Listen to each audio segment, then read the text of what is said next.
So I've had a lot of people ask me how I run 35s on my Tacoma. So today I figured I would make a video showing you guys what I've done to this truck, what I've had to do, what cutting, what trimming I've had to do to be able to run these tires. So if you're thinking about getting 35s on a Tacoma or 4Runner, I think you'll be able to relate to this video. You might get some ideas. So let's get to it.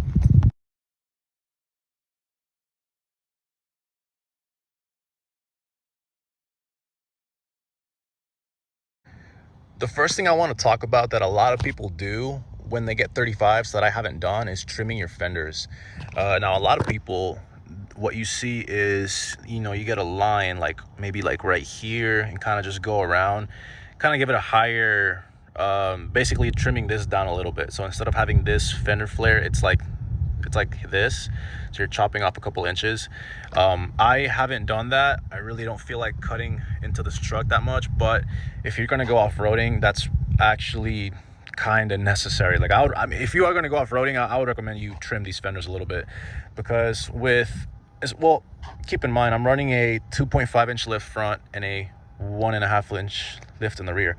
So with the lift I have, with these bigger tires, this truck bottoms out so much more easily. Like when I had 33s, that wasn't really an issue, but ever since I got these 35s, it bottoms out so easily. It doesn't take that much for these tires to smash into these fenders. And so there's already been a couple instances where I was just going over through a few rocks or whatever, and like these tires just smash into your fender, and you're spinning, and this is like it's a higher risk of ripping your fender off. So if you're gonna actually do a decent amount of off-roading, I would recommend you trim these fenders. I haven't done that. I don't really off-road this truck that much, honestly. It's a pavement princess, if I'm being honest. But so the rears, really, I've done nothing. Now for the front, let me show you guys, because that's really where you'll be doing most of the trimming. So I haven't really done any major cutting, and nothing too crazy, nothing too aggressive. One thing I did was I pushed back this liner. I didn't want to rip this off. I've seen people take this completely off, and I didn't want to do that. I wanted to have this at least on there still. So I cut this part a little bit. This bumper comes up to like right here, right? I don't know if that makes sense. Like this plastic comes out a little bit. So I trimmed this.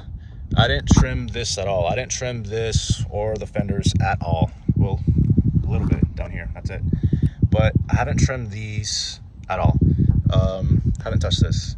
I just kind of pushed back the liner a little bit and just zip tied it. Really, it's nothing fancy, just something holding it in place. So that's pushed forward. I trimmed a little bit here. There's a little bit of plastic that wasn't essential, so it's not a big deal. I also got a cab mount chop. Now, if you're gonna run 35s, a cab mount chop is definitely like a minimum. At least you need that. For 33s, you can get away without a cab mount chop, but it's recommended, but you can get away with it. But with 35s, you need a cab mount chop, and an aggressive cab mount chop at that. Now, along with that, you also got the pinch welds. So again, that was not an issue with 33s, but once I got to 35s, this right here, this used to be like that. Like, it's hard to explain. Basically, this, you have to hammer it in and push it in, because this is like this. It used to be like this, and then you hammer it in, and now it's flat like this. So that's what this was. Imagine this, pretend this used to be like this. So now it sits like this. It's pushed back because I hammered it in. So you're gonna need to do that. So basically just hammer this in, the pinch welds, do a cab mount chop. This used to come up to like right here ish. Now it's like back here, if that makes sense. I had to trim this a little bit. So this is really the only trimming I've done to my fenders. So as you can see, cut a little bit down here, and also down here, also kind of giving it a wider, just giving it a wider area for these tires to turn. So I also cut this a little bit. Let me actually turn the truck on real quick. So one thing I want to point out is that with these 35s, obviously the turn radius is not the same.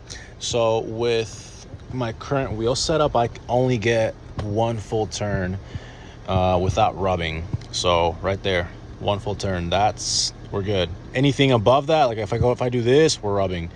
So same thing with the other side, right? Now we're straight, one full turn. That's the limit. That's it. Anything above that, and this truck will rub on the control arms or the cab mount. So something to consider if you are gonna go with bigger tires. Now again, my truck is on a 2.5-inch lift, but for Tacomas, it's pretty common. I see pretty commonly people running a 3-inch lift. So it might be a little better. I'm not too sure. Can't say for sure, but you know, mine's not really that far off from a 3-inch lift. So if you get 35s and have a similar wheel setup as mine, you may face something similar to this. So just something to keep in mind. So as you can see, the tire clears the cab mount, it clears the fender. So all of this is, you know, it's not scraping it at all. And it also clears the control arm. So as long as I keep it at that one full turn, it's good. Beyond that though, it's gonna rub. It'll rub on the cab mount and also on this side. So same thing with this side, we're good. It's not rubbing here. It's not rubbing on the control arm, but it is very close. So if I go more than that one full turn, it's gonna rub. And you can actually see there's marks. I don't know if you can tell, but there's marks on the control arm where this tire does rub against it. And I'm not running spacers. If you did, that would help with that. And I do actually have a couple friends that are running spacers, and they don't rub on their control arms, but then their tire's sticking out more, so it's rubbing more on the cab mount. So you know, it's really a give and take with 35s. But you know, surprisingly, on this side, I didn't have to trim as much. Like the fender, I didn't have to trim this as much as I did on the driver's side. Still, obviously, the cab mount job, still had to hammer back the pinch welds, and I did have to hammer back a little bit the firewall.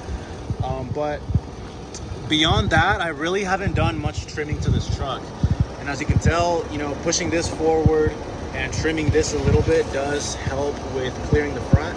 So rubbing on the front bumper, that, I mean, to me, that's not really an issue. That's not a concern. But same thing with the rears.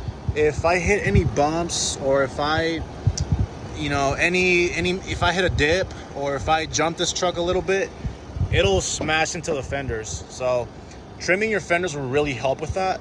I haven't done that. If you are going to go with 35s and you are going to, you know, be planning on off-roading it, I would consider a bigger or taller lift kit. Again, I'm just running a 2.5-inch lift, but if you are running, let's say a 3.5 or 4-inch lift, that would, I don't think you would rub as much. You wouldn't rub as much. The same thing, right?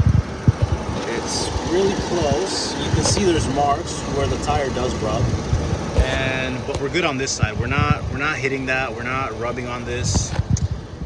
If you go to the other side, yep, it's close. It's really close. See if I can get the camera to show it. It's pretty close, but you know, we clear it. And we're good with the control arms. We're good here. So I've only had these tires for a few months. I mean, I'm getting used to it. It does get a little annoying sometimes, not gonna lie, especially when you're backing into a tight parking spot, or you're just, you know, you're trying to park somewhere. It's a little annoying because, you know, you gotta do like, you gotta do a lot of maneuvers. So a normal parking situation for a car, it's like a one and done, but on this truck, it's like a 3-step or 5-point turn. So it takes some getting used to, but I mean, I'm getting used to it. It's not a big deal. Just thought I would share. So just to give you guys an idea, right? This is straight. This is wheels not turned at all. So you got one turn. Okay, yeah, we're good. Right. Let me get into this parking lot, see what we can do. Okay, we got one full turn. Let's do it. That's it. Okay, now let's say you want to back into a parking spot. Let's see what we got. Okay, you kind of got to go wide. So again, one full turn. That's all we got.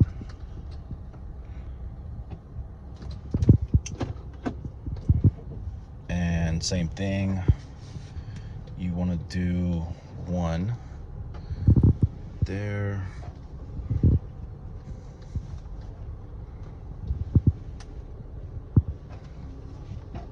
And we're good. Now, on an open area like this, it's beautiful, it's perfect. But when you're in a tight spot, it can get a little annoying. You're like doing this. You're like, you're doing a lot of little maneuvers here and there. Because you can't really do a full turn like a factory truck or like a normal car. So it takes some getting used to, right? There we go again, one turn. So you just got to go wider. You got to make turns wider. You got to kind of watch out ahead of you, see if you have enough space. And that's to keep rubbing down as much as possible. So I think showing a point of view when driving kind of gives a better picture. And so a lot of times you're not going to get into your parking spot on the first try. You got to like back up and readjust or pull forward and change your direction. It takes some getting used to. So if you're going to do this, if you're going to put 35s on your truck and it's your daily driver, I would, first of all, really think about it. Do you want to deal with that? Second, if you have another car, if your Tacoma or 4Runner, whatever you have, if that's not your daily driver and you don't really mind the rubbing and you don't mind dealing with it occasionally, then maybe it's not a bad idea. For me personally, like, this is not my daily driver, so I don't mind that I have to get used to the turning radius. But either you got to be okay with it, you got to be okay with the turning radius not being as good, or you're gonna have to be comfortable doing more cutting. So it's totally up to you if you want to go with 35s. But yeah. So that'll be it for this video. Let me know what y'all think. Let me know if you guys have any ideas, comments, suggestions on future videos or anything you'd like to see. I do have some ideas on other stuff that I want to do, but feel free to throw out any suggestions in the comments. So that'll be it for this video. Thanks for watching. Like this video. Y'all stay blessed.